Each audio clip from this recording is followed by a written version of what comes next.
সন্ত্রাসবাদ দমন, সাইবার নিরাপত্তা, সমুদ্র ও জ্বালানি নিরাপত্তার উদ্যোগ নিচ্ছে আঞ্চলিক সহযোগিতা সংস্থা বিমস্টেক।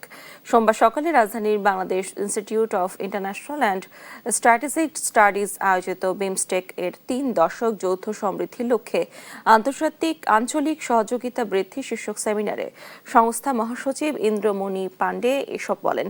আঞ্চলিক সহযোগিতা বাড়াতে বরাবরই এই সংস্থা কানেক্টিভিটিতে গুরুত্ব দিয়ে আসছে।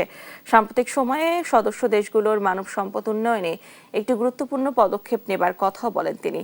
সদস্য দেশগুলোর মধ্যে ব্যবসা বাণিজ্য বাড়াতে বিমস্টেক কমার্স করার উদ্যোগের জন্য কথা জানান ইন্দ্রমণি পাণ্ডে।